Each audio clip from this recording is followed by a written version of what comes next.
This session we're going to be discussing the value of one of God's remedies, sunlight. And I thought that we would again go to our no, I've got my Bible now. Our handbook. All right. And in Psalms, the 74th Psalm, verse 16, we read this: "The day is thine," talking about God's, "the night also is thine. Thou hast prepared the light and the sun." The light and the sun. Now you might say, well, why don't we just say He's prepared the sun because there's light with the sun? No. Before there was sun, there was light, right? Who is the light? Jesus lighteth every man that cometh into the world. Okay. Ecclesiastes 11, chapter 11, verse 7, "Truly the light is sweet, and a pleasant thing it is for the eyes to behold the sun." Ecclesiastes 11, verse 7. Now, we are going to talk about one aspect of sunlight from its health point of view, and that is the production in the skin of vitamin D. Now, vitamin D is really not a vitamin at all. It's a hormone. And it's interesting that there have been reported now in the literature about 18 randomized control trials using supplemental vitamin D showing from science that vitamin D significantly reduces all-cause mortality and emphasizes now the medical as well as ethical and legal implications for the practitioner to diagnose cases of vitamin D deficiency and to treat them properly. Now, this is very important because vitamin D deficiency is pandemic. It's not just in this country. It involves not only adults, but also children. And you would think that our people would be immune to that, right? No. We're right in there with them, with vitamin D deficiency. Because why? We've moved indoors. Okay? We've moved indoors. I've asked patients, how much time do you spend outside? It's amazing. These are largely Adventist people. What's an average amount of time you think people spend outside? Yeah, half hour, maybe an hour, going here and there and so forth. So we have a problem. Not only are such deficiencies common and probably the rule, but vitamin D deficiency now has been implicated in most of the lifestyle diseases in modern civilization. Isn't that amazing? And we'll go over some of those.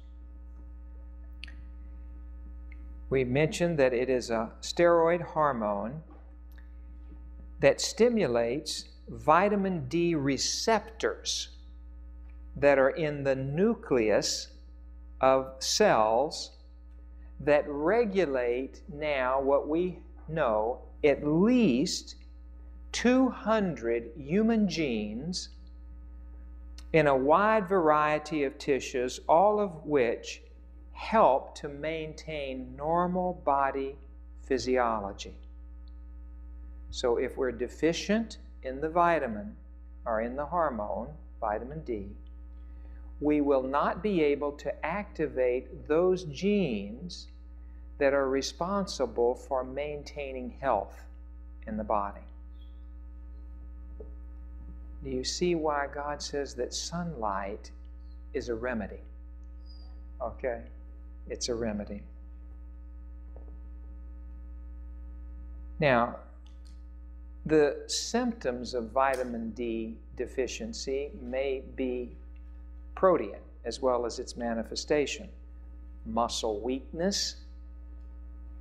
There can be localized pain in various areas, muscles, joints, bones. Exactly. Many people who have been diagnosed with fibromyalgia are now, as we review their cases, found to have vitamin D deficiency.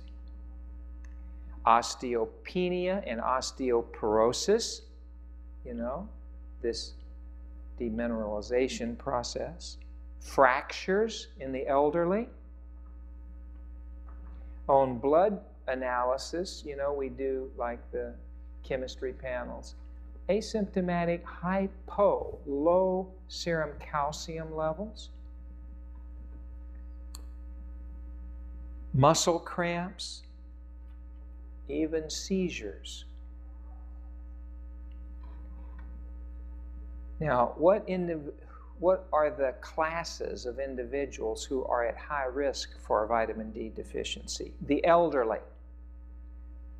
Vitamin D production in the skin decreases by as much as 75% by the age of 70 years. As you get older, the skin doesn't produce, even in the sun, as much vitamin D as a young person would.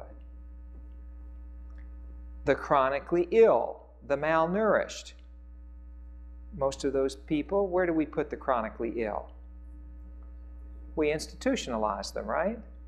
Do you remember the picture that the prophet saw at our health institutions? Where were the patients?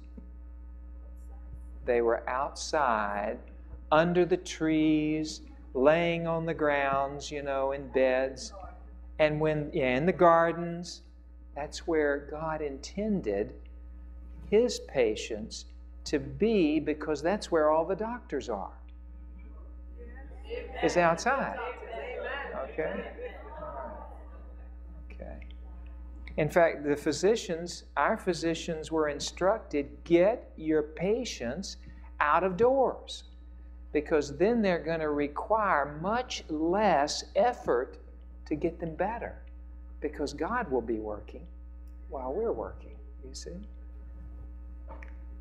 The obese.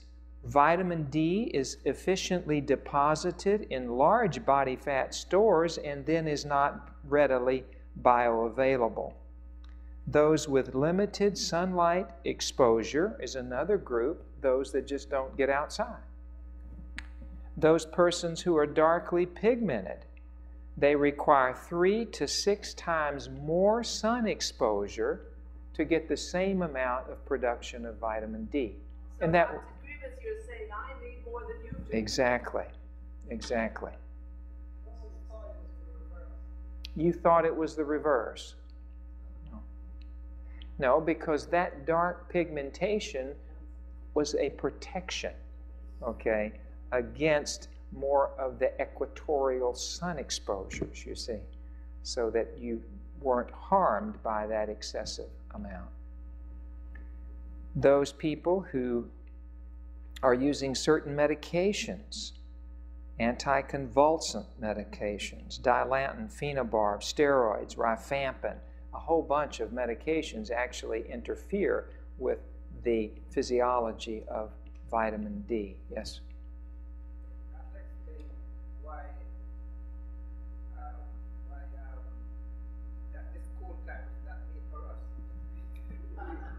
That's right. That's right.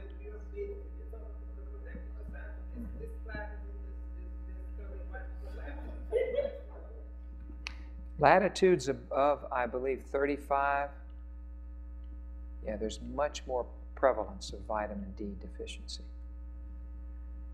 So where are we going to get vitamin D? Well, we've talked about the sunlight. It's the UV, ultraviolet B radiation. The wavelength of UVB, just, you don't have to write this down, but just interesting, 290 to 315. It is the primary source of vitamin D for most people if they are getting sunlight exposure. Sunlight will provide 90 to 95% of the individual's need. In other words, it wasn't God's plan that everybody would have to go around taking vitamin D in a pill. So when we're talking about supplementation, that's fine if you need it, but you want to get in a situation where you're getting your vitamin D like God intended you to, right? Not in a pill, but outdoors. Dietary sources are very limited for vitamin D, and they would include salmon, mackerel, sardines, cod liver oil, egg yolks. That's the natural. And then we fortify now in this country milk and cereal and orange juice and yogurts and margarines, but very little, 100 international units usually per serving. And that's hardly anything, 100 international units. So dietary sources really aren't the best, especially for those who are following God's prescription for eating. We don't want to go around eating mackerel and sardines and those kinds of things, taking cod liver oil. And then you have the supplements, which are vitamin D2, vitamin D3. Vitamin D2 is ergocalciferol, which comes from the plants that have been irradiated. The vitamin D3 is cholecalciferol, and it comes usually from the sheep wool, the lanolin there in the sheep.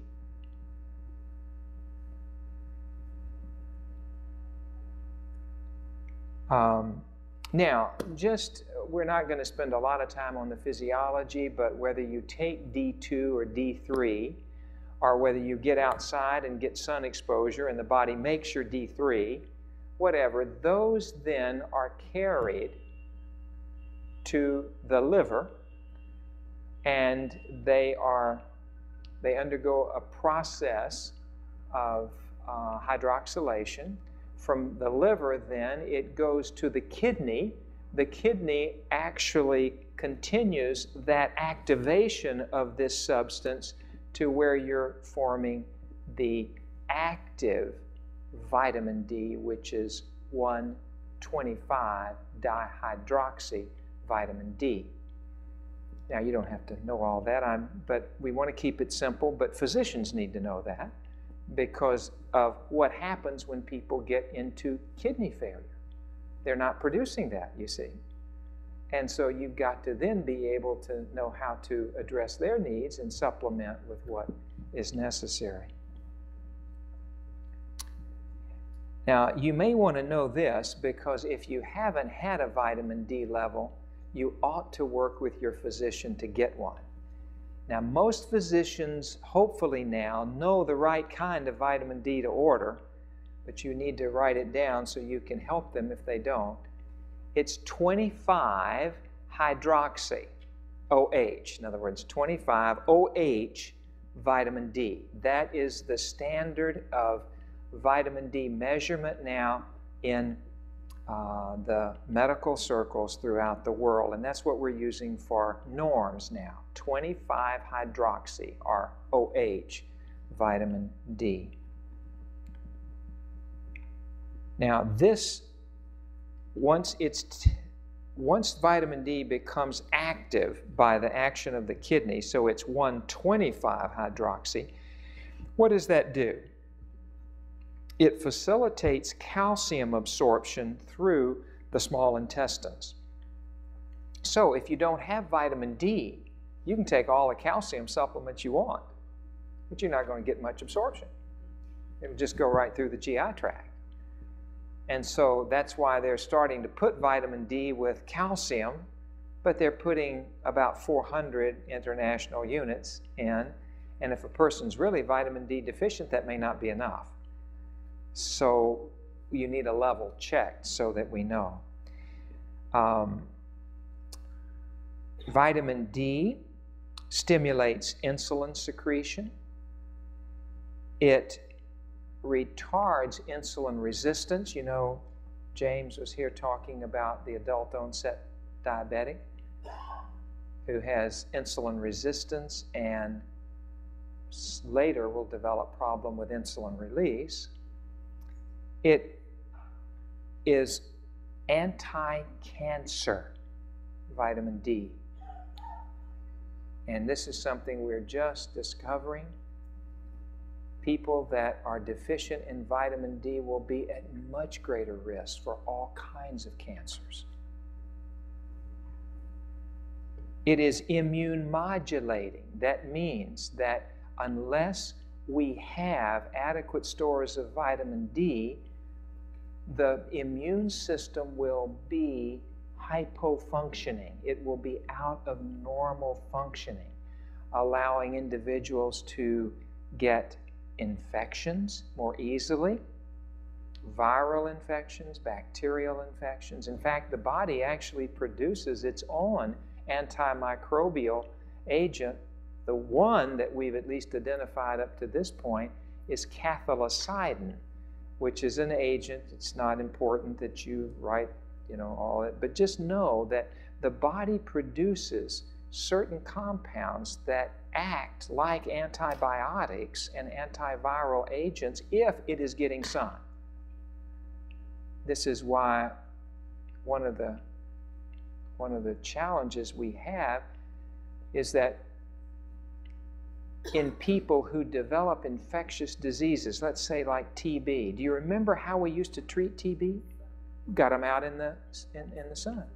Yeah, exactly. Put them out in the sun. And that was the old TB sanitariums.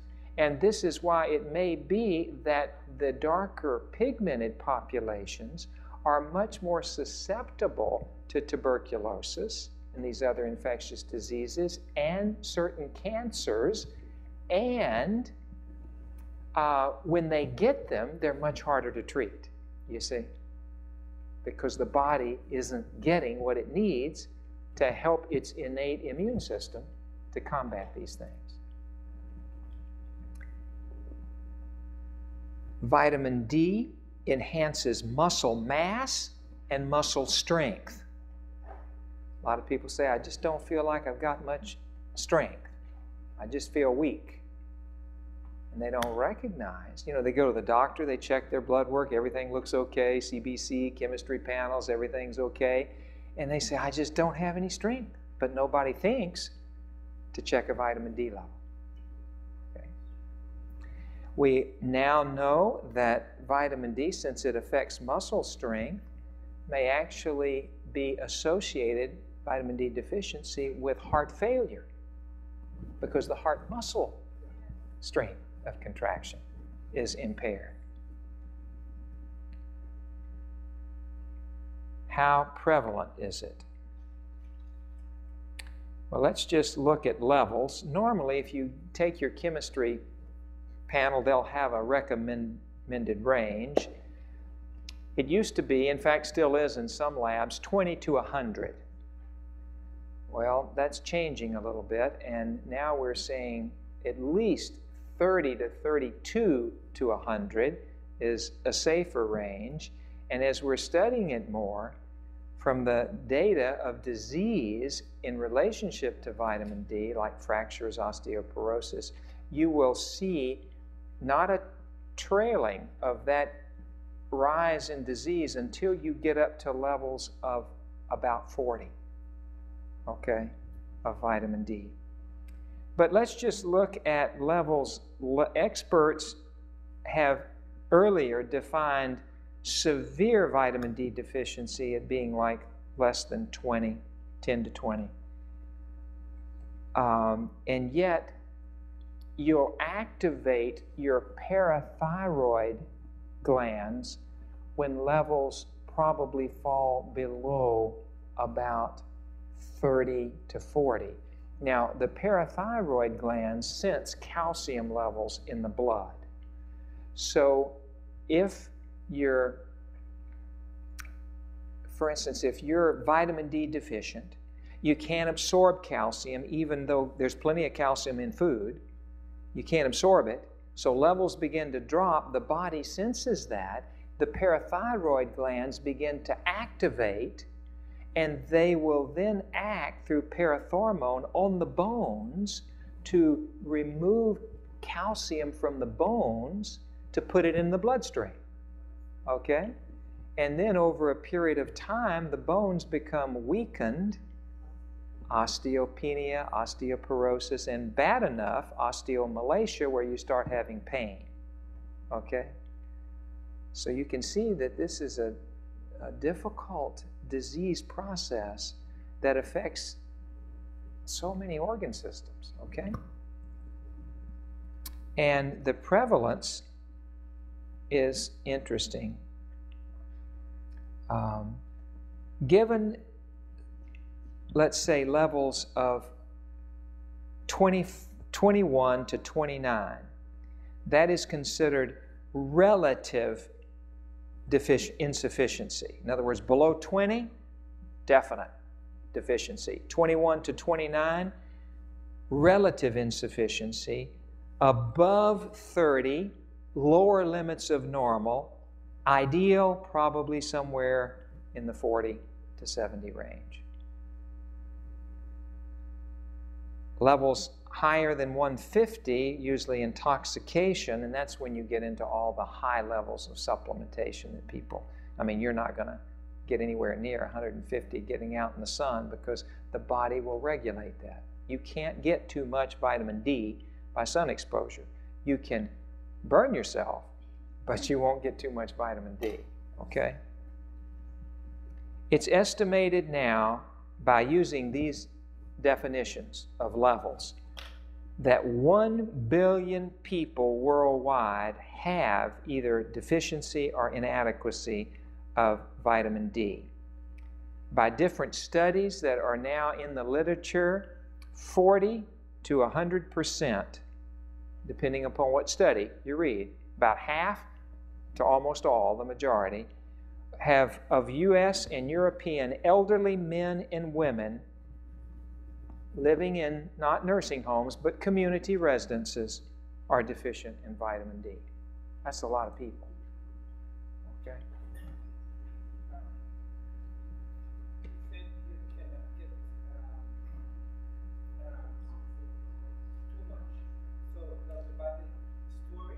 No. Well, we don't know, at least at this point. We haven't found a storage site other than, well, no, that's for calcium. No. But there's a fine regulatory system that's set up in the body because, you know, the 125 dihydroxy vitamin D that's produced once it goes through the kidney, it has a negative feedback. Once it gets up to a certain level, it will stop that production. So it's not going to get to a toxic level unless you're giving too much vitamin D. We'll get into that. Okay. It's estimated that more than half of postmenopausal women that are even taking medication now for osteoporosis, when they were studied, they had suboptimal levels, below 30 of vitamin D. 50%. You know, their own Fosamax, Actonel, all of these, but no one checked to see about their vitamin D levels. Okay, they just osteoporosis, here's your pill. 52% of Hispanic and Black adolescents in a study in Boston, and 48% of white pre-adolescent girls in Maine had 25-hydroxy levels less than 20 when they were studied. Third, and now here's an interesting one for, you know, physician, heal thyself. In a study in one of the Boston hospitals, 32% of healthy students, physicians, and residents at a Boston hospital were found to be vitamin D deficient, despite they're drinking a glass of milk and taking a multivitamin daily and eating salmon at least once a week. So you see, God doesn't want us just to have to rely on pills. He wants us to get what He has asked.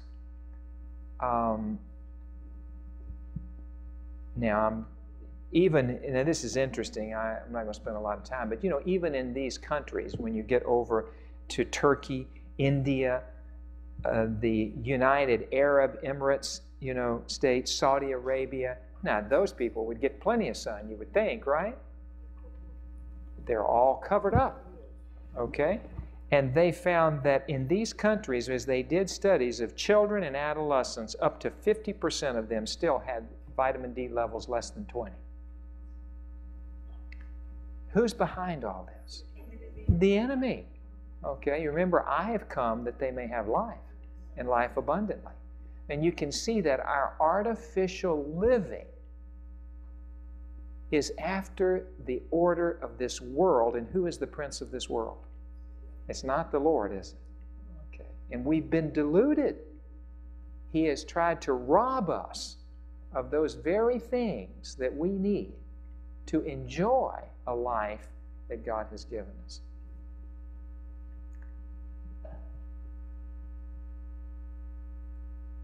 Now, I'm just going to mention a few things here.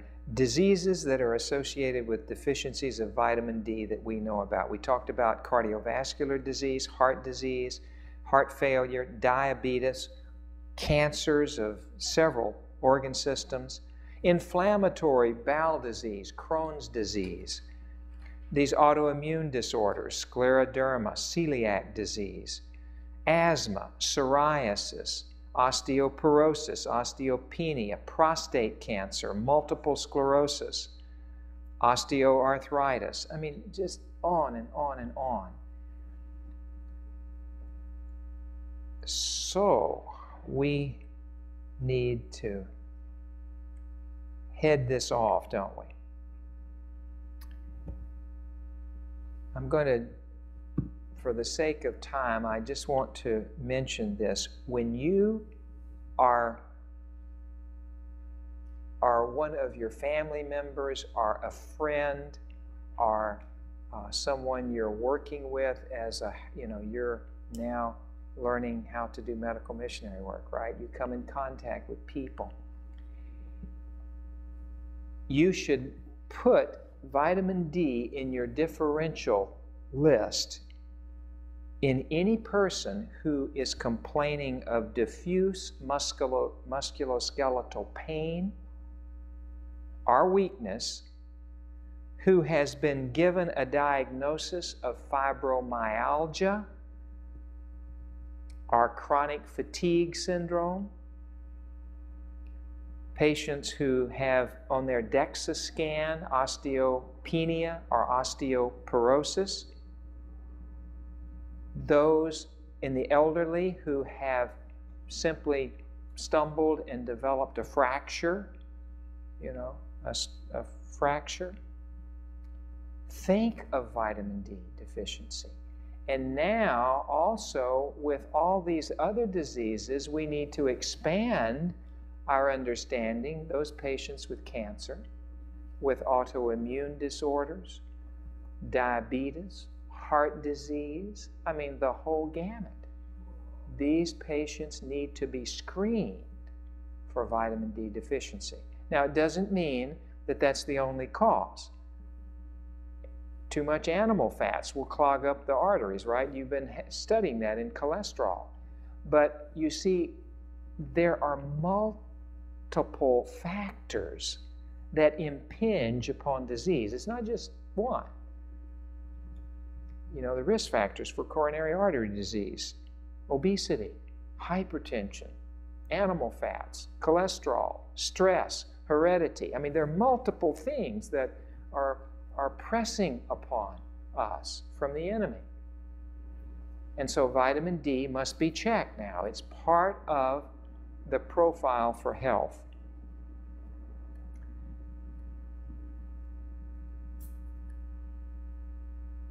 I thought this was interesting, that performance, speed, and proximal muscle strength, in other words, proximal, in your muscle girdles, your thighs, your shoulders, and your proximal arms. These were markedly improved by performance testing when vitamin D levels rose from 4. You say, well, who would have a vitamin D level of 4? I've seen many people with vitamin D levels of 4.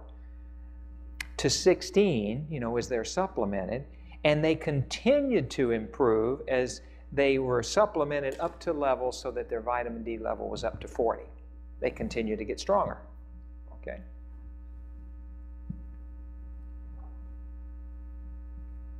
A meta-analysis of 5 randomized controlled trials revealed that increased vitamin D intake reduced the risk of falls, like in the elderly, by as much as 22% as compared to only calcium supplementation or placebo. So we talked about the infectious diseases and so forth, cancers. We've talked about cardiovascular diseases, psoriasis, which is an autoimmune disorder. You get these psoriatic plaques. By the way, you know that now even the pharmaceuticals have tapped in on this, and we make vitamin D cream to place on psoriatic plaques, right? Yeah, it's effective. But it would be more effective just to get them out in the sun, right? Everything is so artificial today. Even the foods we get, isn't it? You take everything out of it, and then it tastes good. Enriched, that's right. Multiple sclerosis we talked about.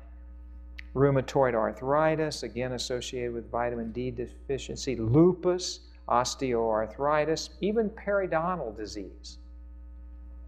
Diabetes.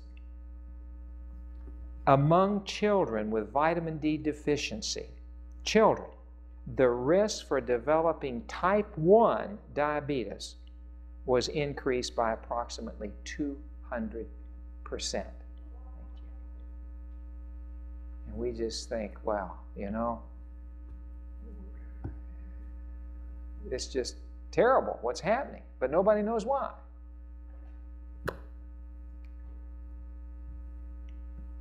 Genesis 3.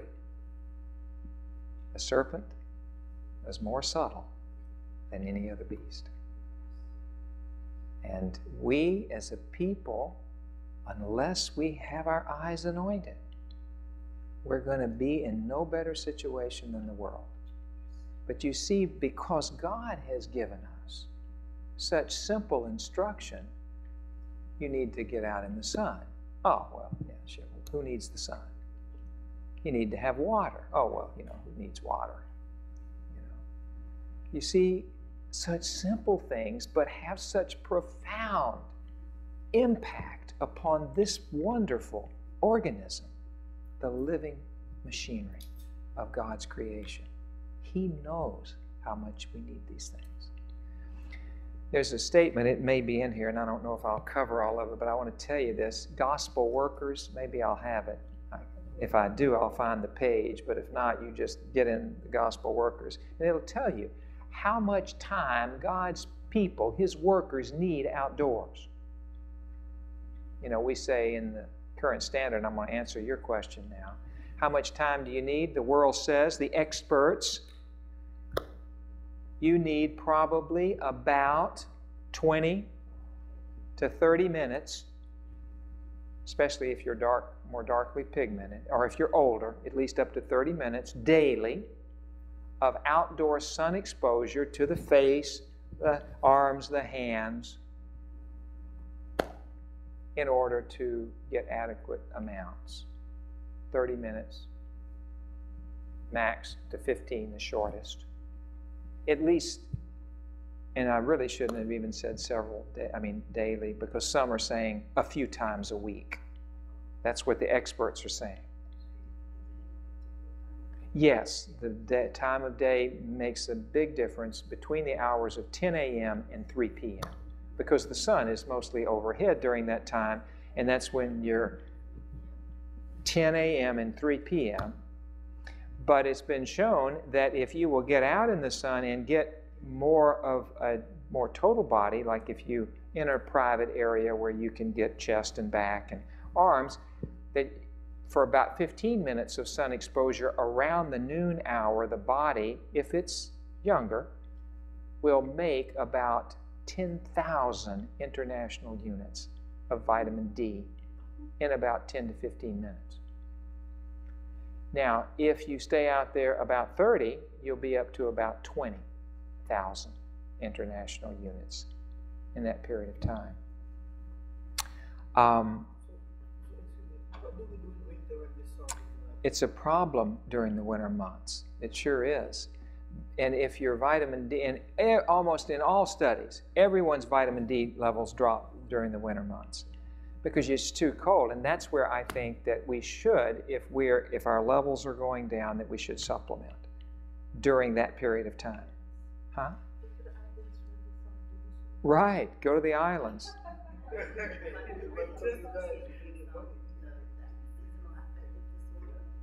I would think so, yeah. Depression, schizophrenia, and those things it's associated with, yeah. But let me get back to the gospel workers quote. It would be well if all of God's workers could spend several hours a day outdoors, doing, in some type of manual labor. And that's important for us because we were created to do what? Where were we created to live? Outdoors, you see. Can you imagine living outdoors in New York? It's hard unless you're in the country, right? It's hard to do that. Seems like to me somewhere there was a quotation I read about, it's time for God's people to get out of the cities. Now that doesn't, that's at the end of time. That's not now.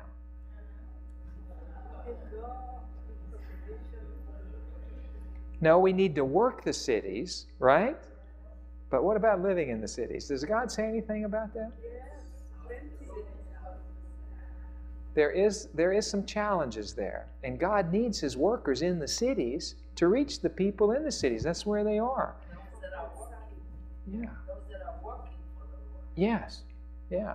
In fact, this is probably the most neglected work is the city work.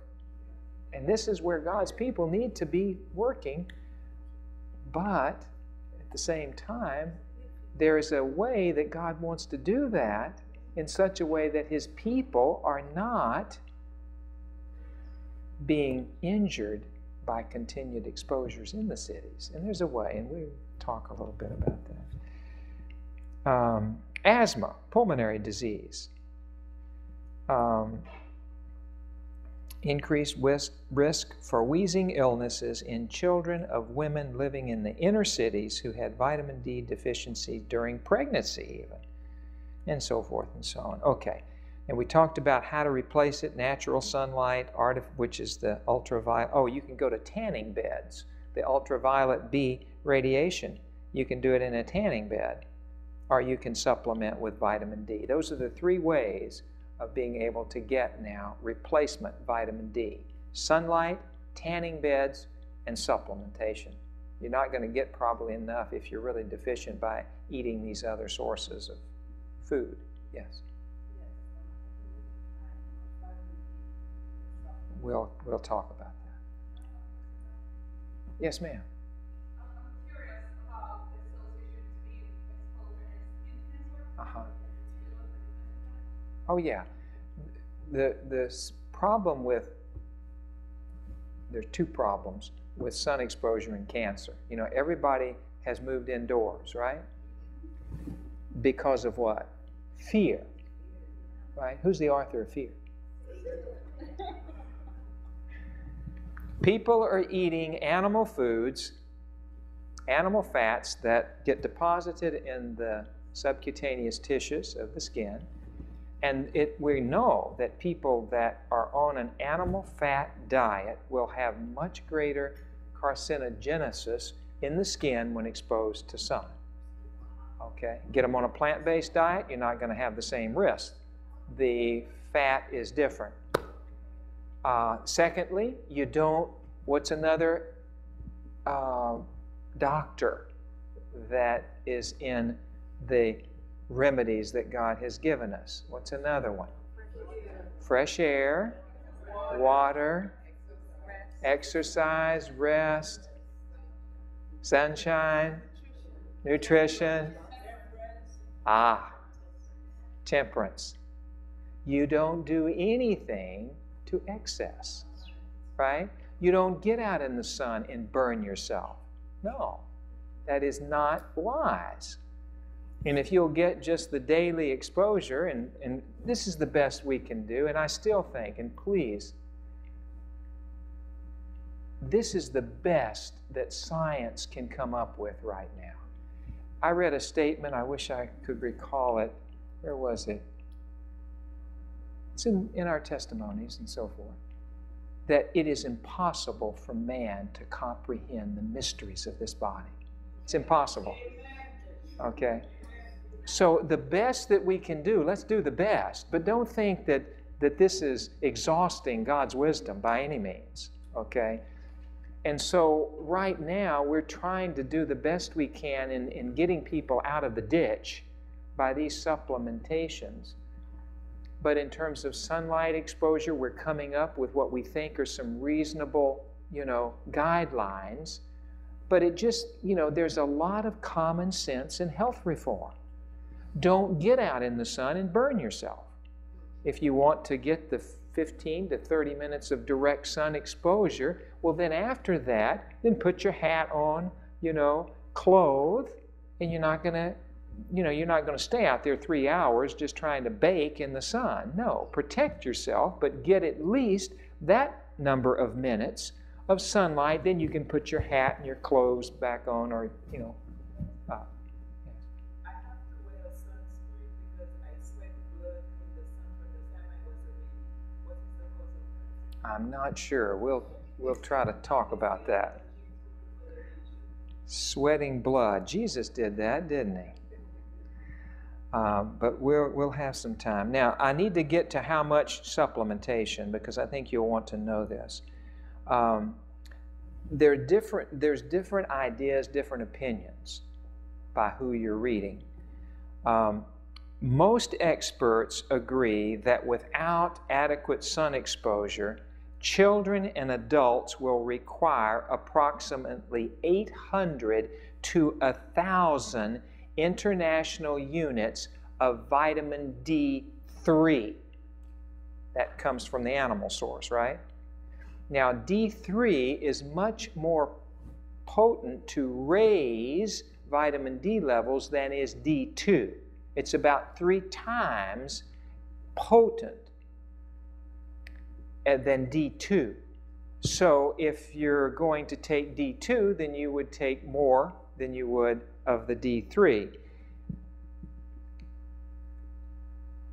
A cost-effective method of correcting vitamin D deficiency and maintaining adequate levels is to give patients, now we have these larger doses of vitamin D in 50,000 international unit capsules. Now that sounds like a lot, doesn't it? That equates to about 1.25 milligrams. That's what it is, 1.25 milligrams. And we give it, if a person is really deficient, we may give that for once a week, for 8 weeks, and then we'll repeat the vitamin D level. If you don't want to do that, you can take probably about 3,000 international units of vitamin D2, which is from the vegetable source, and you can take that and gradually those levels should start to come up daily. Okay? Now physicians, if we're dealing with a disease process, we may give more at times, trying to get that level boosted on up if the person is suffering under some other burden of disease, okay? Trying to rapidly get that level built back up with higher doses. Yeah, and that's 1,000 international units of D3 per day or 3,000 units of D2 is probably effective in most persons.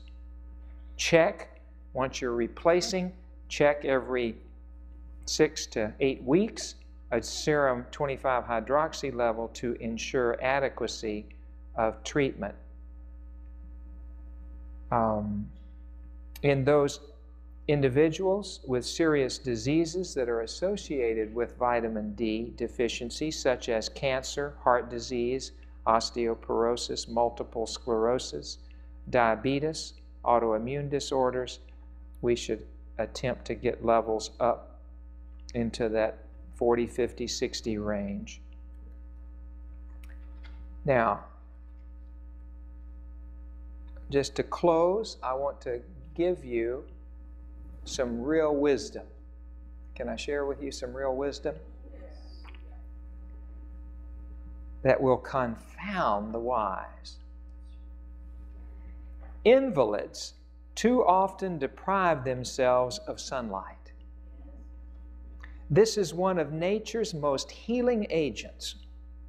It is a very simple remedy, and therefore not a fashionable remedy. It's too simple. To enjoy the rays of God's sunlight and to beautify our homes with its presence. Our own folly has led us to deprive ourselves of things that are precious, of blessings which God has provided, and which, if properly used, are of inestimable value for the recovery of health. You'll find that in 2T 527. Volume 2 of the Testimonies, 527.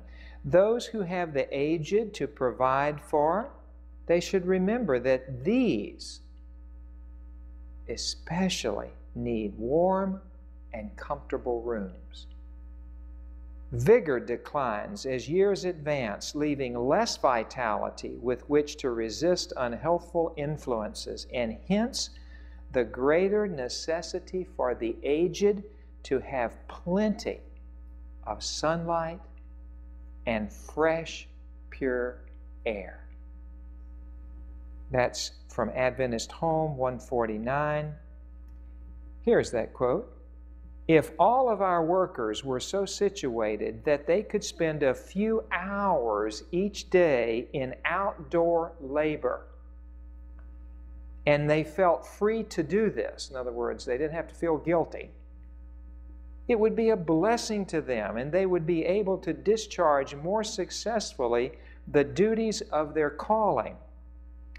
If they have not time for just complete relaxation, they could be planning and praying while at work with their hands, and then could return to their labor refreshed in body and spirit. That's from Gospel Workers, page 240. Pastor Daly, right in about that section, there is another quotation about pastors that I thought was so interesting. It says that pastors are just as much doing the work when they're out in their gardens as they are behind the desk. And you know why? Because they're taking care of the temple. They're taking care of the temple. And so we need, you see, our minds have been soldered by the world. Can't you see how God wants to re-educate us? We need to bring in these reforms so that God's people can have the blessing that God wants for us to have. There are but few who realize that in order to enjoy health and cheerfulness, would you like to enjoy health and cheerfulness? Then you must have an abundance of sunlight, pure air, and physical exercise. We pity little children who are kept confined indoors when the sun is shining gloriously without. That's from ML. What is ML? We'll have to look it up. 138. ML 138. I don't think that's My Life Today. ML. That's My Life Today. Is it? Okay. 138. Go out into the light. Same page. Go out into the light and the warmth of the glorious sun and share with vegetation its life-giving, health-giving power.